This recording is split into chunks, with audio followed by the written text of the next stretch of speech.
Hey everybody, making a quick video here for something that's pretty common that people are asking for, and it's how do you get from hell into Inferno? So we'll go over real quick a couple basics on something that would work pretty much for any class.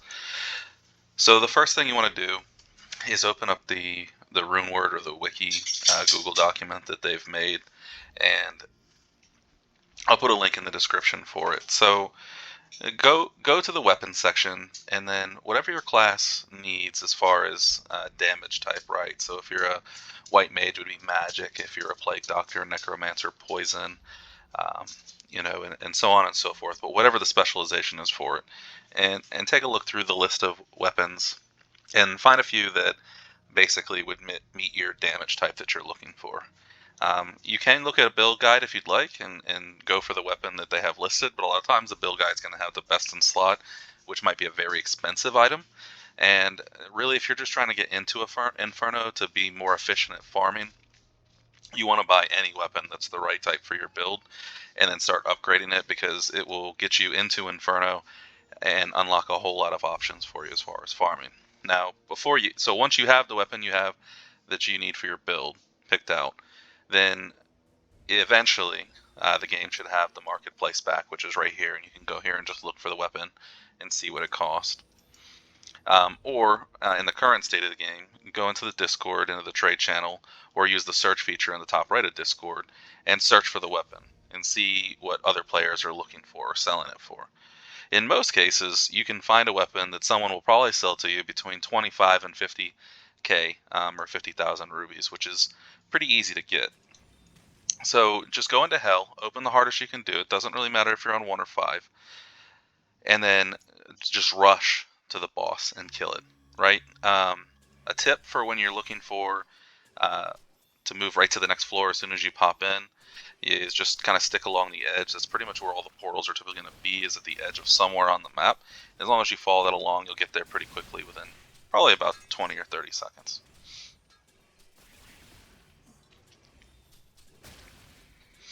And this is a pretty good example where we got to make a bit of a hike to get there. Once you get in, just pop through, and you can kill all the mobs if you want, right? You might get a couple of red items to drop as you're going through and clearing the difficulty here. But really the point of this is to get your ruby count up, which for each boss you kill on hell, it's roughly 1,000 rubies.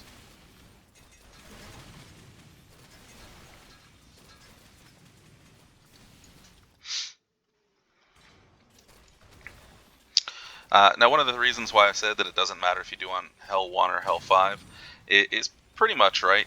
The higher the hell, the magic find goes up a very small percentage. Your XP goes up a very small percentage. And while those are nice bonuses to have, realistically, it's taking you longer to kill the mobs along the way. It's probably not going to make it more efficient for you. Um, because really, most of the best items don't even drop until you get into Inferno.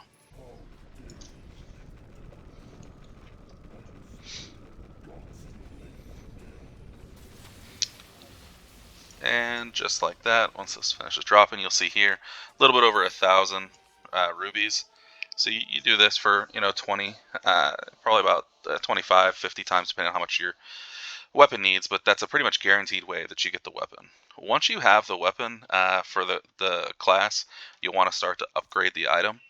The more upgrades you do here, the massive damage increase it does. But you don't want to overinvest because if it's not the best in slot for your class. But you have the weapon, you should have more than enough damage at this point then to go into Inferno 1.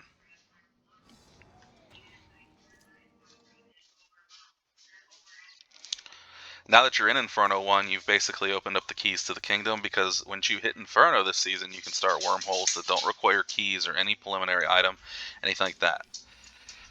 So at this point, my recommendation would be on the current season is to just jump into wormholes and run wormhole 1 over and over and over again, right? And as you get more items, you equip them, your survivability will increase, and things like that, right? Because typically you'll find almost every red item is going to be an upgrade from whatever purple item or mythic item that you're currently wearing.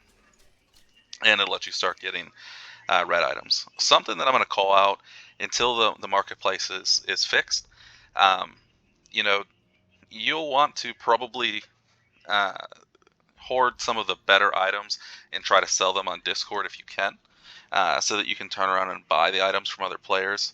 One of the things that is a bit of a struggle in this game is the fact that, unfortunately, you have a chance to get any item in the game when you're playing.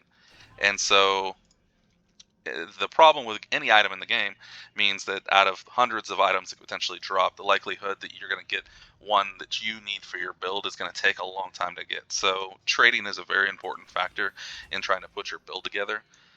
So if you don't have friends playing the game, use the Discord, search for what people are selling for, and just start targeting trying to buy that stuff off of the other players through the Discord until the marketplace is back up. Something that was revealed this season a couple of weeks ago is that Magic Find does increase your chances to um, get items. So one of the couple things that you want to search or target for when you're starting up and trying to equip is on your follower, right? Upi's shirt is a real common drop that you'll see. Getting that on your character, your follower will increase the magic find. If you get a gem encrusted shield, increases your magic find. Um, Lord knows you'll probably get 1,000 buckets, so get one of those on there. It's not only magic find, but it's also an XP increase for your character. And then whichever, if you can get a magic find weapon, you want to get that on them as well. Spam farming Wormhole 1 is an incredible way, even once you're fully geared, to continue to do.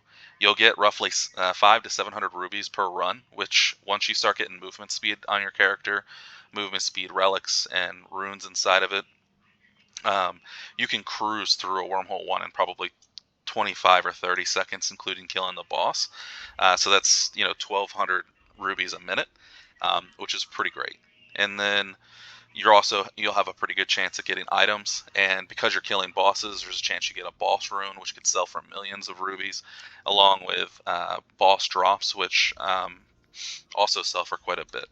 Sticking with Wormhole 1 for the long run is probably a good tip until you start having your full build prepared and ready to push, or until you're ready to start really farming hero levels. So sticking with that, right, keep in mind we said you could run Wormhole 1 pretty much with just having your weapon. So your character at that point can equip Magic Find items, XP items, and things like that. And then you can, in the rune slots, just put movement speed or whatever you might need.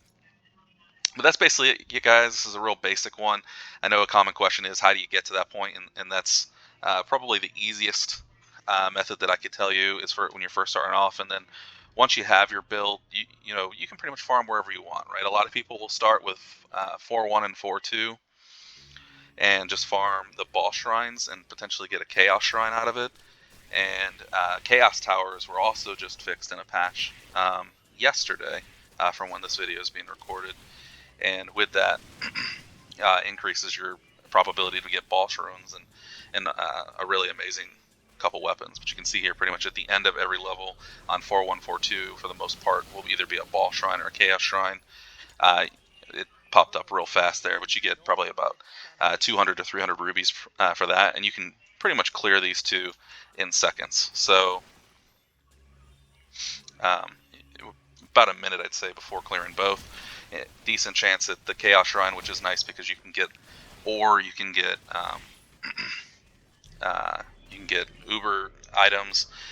You can get the Treasure Goblin one if you need to replenish your relics. So it's another efficient way to farm up currency, and not so much getting actual items, but currency and a few other items that you can use.